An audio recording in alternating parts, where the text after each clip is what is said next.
If you're thinking about giving up, if everything in you feels tired, numb, done, this video is for you. Not to motivate you, not to fix you, but to show you what Einstein understood better than anyone. Your breaking point isn't the end. It's the place where everything real begins. So before you walk away, before you let go, before you decide, it's too late. Sit with me for a few minutes, because what you're feeling right now, this exhaustion, this collapse, it might be the greatest invitation your soul will ever receive. And if even a part of this message feels like it was meant for you, don't. Just watch, stay, subscribe. Not for me, but for you. For the version of you that's ready to wake up. You feel like you've hit a wall. Everything in you wants to stop. Maybe you're tired, burned out, empty. You've given all you had, and it still wasn't enough. You're standing at the edge of something, but you don't know what it is. It feels like the end? But what if I told you, this moment right here, the one you're in now, is exactly where everything begins?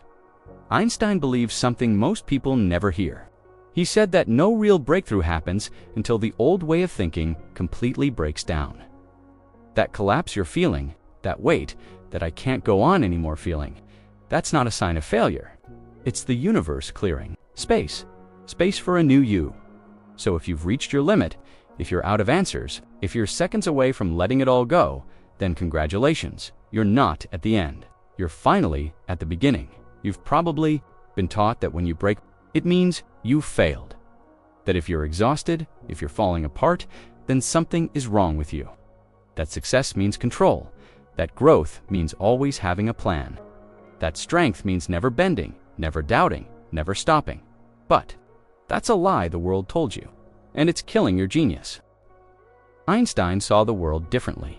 He once said, "No problem can be solved from the same level of consciousness that created it." You hear that? It means when everything inside you stops working. Your habits, your mindset, your energy, your goals. It's not the end of your story. It's the death of an old version of you and the invitation to something higher. But here's the hard truth. Before your consciousness can evolve, your current one has to collapse. The mind you've used to survive, the one that got you. Through school, jobs, pain, expectations, it brought you this far, and that's something to honor. But it's not the mind that will carry you into the life your soul is begging for. That mind is tired. That mind is done. So what you're feeling now, this deep fatigue, this friction, this sense of being completely lost, it's sacred. It's a threshold, a transformation disguised as a breakdown. And I know it doesn't feel sacred. It feels like sitting alone in your room, staring at the ceiling, wondering if anything you're doing even matters. It feels like everyone around you is moving forward and you're stuck in slow motion. It feels like shame, like failure, like you're falling behind in a race you didn't ask to run. But what if I told you? This is the moment Einstein would pay attention to. This is the moment that separates those who awaken from those who collapse. You see, Einstein didn't discover his theories at the peak of success. He didn't wake up one day and say, "I'm brilliant, I'll change the world now." No, he spent years being ignored, dismissed, lost in routine, working a quiet desk job at the patent office. Buried in paperwork, no recognition, no platform, no applause. But here's the part nobody tells you. It was in that obscurity, in that silence, in that slow-burning frustration that something shifted. He let go of the world's voice and started listening to his own. Because sometimes the genius doesn't rise when you feel inspired. It rises when you're emptied. The mind gets louder when it's full, but the soul, it only speaks when everything else goes quiet. So if you feel like you're dissolving right now, good, let it happen. The world taught you to fear stillness, to fight, collapse, to numb the discomfort. But what if this isn't punishment? What if it's your soul refusing to go one more day in a life that doesn't fit? This isn't the end of your path, it's the end of pretending. Because nothing real begins until everything false burns away, and that fire you're feeling inside you, that pain, that frustration, it's not failure, it's friction between your past and your potential. It's your soul saying, "I'm done surviving. I'm ready to live." So stop apologizing for being tired. Stop trying to hold together a life that's meant to fall apart. Stop pretending you're okay when your spirit is screaming for air. Collapse, if you must, but collapse with reverence. Let the old structure dissolve. Let the noise fade. Let the pressure drop. And then, listen. Beneath all the doing, the striving, the proving, there's a whisper waiting to guide you back. You've been so busy trying to be strong, you forgot how powerful surrender can be. Not giving up, but letting go. Letting go of the weight you were never meant to carry. Letting go of the mask that exhausted you. Letting go of the speed that disconnected you. Einstein didn't fear collapse. He honored it because he knew the only way to shift your mind is to let it break first. So here you are, on the edge, tired, unsure, quiet.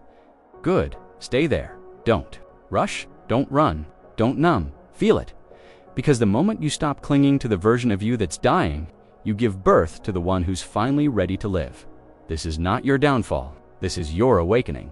Let me tell you, something that's rarely said out loud. Genius doesn't feel like power when it first shows up. It feels like loneliness, confusion, disconnection. We imagine Einstein as this towering intellect, this icon of brilliance, who must have always known he was destined for greatness. But the truth is much quieter. He wasn't a child prodigy. In fact, he struggled in school. Teachers thought he was slow. He didn't speak fluently until he was 4. He was awkward. He questioned everything. He didn't fit. And the system, the same system you were probably forced through, told him exactly what it tells so many of us. You're not good enough. After university, no one wanted him. No teaching positions, no research offers, just closed doors. So he took a desk job at the patent office. Day after day, he reviewed inventions that weren't his. Other people's ideas, other people's lives. Can you imagine that? Sitting in silence while your own mind is begging to be heard, and the world keeps ignoring it. But it was there, in that space no one would choose, in the boredom, the obscurity, the isolation, that Einstein began to think differently. He called it Gedankenexperiment, thought experiments. While stamping other people's dreams, he built his own in silence. He'd imagined what it would be like to ride on a beam of light, or fall freely through space. He visualized relativity, not through formulas, but through feeling, through imagination, through wonder.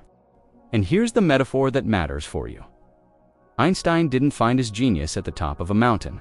He didn't discover it in a lab or a spotlight. He found it in a gray room, alone, underpaid, unnoticed. He found it after the system told him he was finished. Sound familiar? You're not failing. You're in your patent office, the space where everything you thought you were dissolves, and who you really are begins to take shape. But the mind resists this. It wants recognition, movement, validation, the next thing. So, when nothing seems to be working, when your career stalls, when your relationships shake, when your clarity fades, the ego screams. You're falling behind, but the soul whispers, no, you're being recalibrated. And Einstein, he listened to the whisper. He embraced solitude as a portal, not a punishment. He stopped trying to fit the mold and started honoring the questions inside him that wouldn't go away. Questions like, what if time isn't constant? What if space bends? What if we've misunderstood the very fabric of reality? Wild questions. The kind the world laughs at until it can't anymore. What are the questions inside you that won't go away? The ones that come to you when the noise fades, when the distractions fall, when you're too tired to pretend anymore. You see, most people run from that moment. They reach for a screen, a task, a drink, a scroll, anything to not feel the stillness. But you're still here listening. That means you're ready to sit in your own patent office, to slow down long enough to hear the parts of yourself you've buried, to feel the discomfort, not as danger, but as data. Einstein's genius didn't emerge despite his collapse. It emerged through it, because collapse is what clears the canvas. You've spent years painting a version of yourself the world would approve of, a career, a persona, a rhythm, a mask. But now the paint is peeling, and that's terrifying. But underneath it, there's something raw, unedited, alive, your own kind of genius. And I don't mean IQ or academics, or some external measure of worth. I mean the genius of presence, the genius of deep attention, the genius of knowing who you are and building a life that matches it, that begins right here, in this uncomfortable stillness. So let the paint peel, let the old answers fade, let the silence grow, because one day, maybe not today, Maybe not tomorrow, but one day you'll look back at this moment not as the time you broke, but as the time you woke up, just like Einstein, now that you're here, awake, raw, open. Don't rush back, don't run to fix it. You're not a problem to be solved. You're a soul remembering itself. This moment, this breath, this exact stillness you're sitting in, it's sacred. Because it holds a question that most people never slow down enough to ask. What if I stopped trying to become and started listening to what's already here? You don't need another 5-year plan. You don't need to hustle harder. You don't need to prove a single thing to the world today. What you need is a ritual, a way to reconnect with yourself. Simply, honestly, gently, until that connection becomes unshakable. So here's what I invite you to do for the next 7 days, before anything else, before the phone, before the world. Before the noise, give yourself 5 minutes. Just 5 dot, no goals, no productivity, no expectations, just you. And a question. Ask yourself, what part of me no longer belongs in the life I'm building? Then sit with the answer, don't judge it, don't analyze it. Just notice what comes up. It might be a habit, a thought, a relationship, a belief. It might be the pressure to be everything for everyone. It might be the voice that says, you're not enough. Whatever it is, let it float to the surface, and then simply write it down. One thing each day.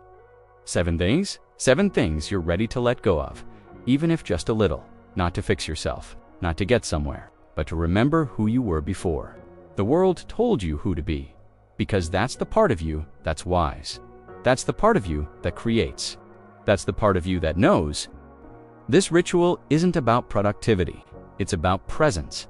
Einstein once said, the intuitive mind is a sacred gift, and the rational mind is a faithful servant.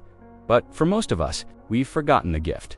We're living as servants to a system that rewards speed, noise, and appearance. This simple act, 5 quiet minutes and 1 written truth, is how you start reclaiming the gift. And here's the thing most people miss. You don't change your life by force. You change it by attention. By seeing the parts of you that feel heavy and gently setting them down. So when the world tries to pull you back into the chaos, the pressure, the screens, the endless doing, come back to the ritual. 5 minutes. 1 question, 1 truth. Even if your answer is messy, even if it's vague, even if it scares you, especially then, because truth isn't always clean, but it's always freeing, and the more you listen to it, the louder it becomes day by day. Your inner voice will grow stronger than the outer noise, and when that happens, you won't need motivation. You'll have alignment. You won't have to force discipline. You'll feel devotion not to a schedule, but to your own aliveness. So let this week be sacred. Let it be your turning point, not a sprint back to performance, but a slow, sacred return to presence. The old you is not broken. She's just done. He's just tired. They're just ready for something real. And you're ready too. So tomorrow morning when you wake up, before the rush, before the noise, before you remember who the world expects you to be, pause, breathe, ask the question, what part of me no longer belongs in the life I'm building? And listen, you already know the answer. So, if you've made it this far, I want to say something simple and real. You're not broken, you're not behind, you're just human, and you're waking up. We all reach a moment where we feel like we can't go any further, where we've hit a wall, burned out, run dry, and it's easy to think maybe this is where it ends. But today, I hope you see what Einstein saw, that this moment, this exact place where you feel lost, might actually be the beginning of something you've been searching for your whole life. The world teaches us to fear these moments, to avoid them, to patch them up and keep going. But what if we didn't? What if we slowed down? Just enough to ask what's really trying to grow here, because if you've hit your limit, it doesn't mean you're done. It means something deeper is trying to begin. A new way of thinking, a new way of being, a new kind of strength. Not the kind that pushes, but the kind that listens. That's why this matters, because the way you meet this moment will shape everything that comes next. And listen, if all you do after this video is sit for 5 minutes tomorrow and ask yourself one honest question, that's enough. That's more than enough. That's where the shift begins. So here's what I want to leave you with. If this video stirred something in you, If it made you feel seen or a little less alone, I'd love to hear from you. Comment below, what part of you are you ready to let go of so that something real can begin? And if you know someone, even just one person, who feels like they're at their breaking point, send this to them. You never know when the right words might catch someone before they give up, because we're not here just to survive. We're here to wake up. And I'm glad you're still here. Thank you for listening, truly. Until next time, stay human.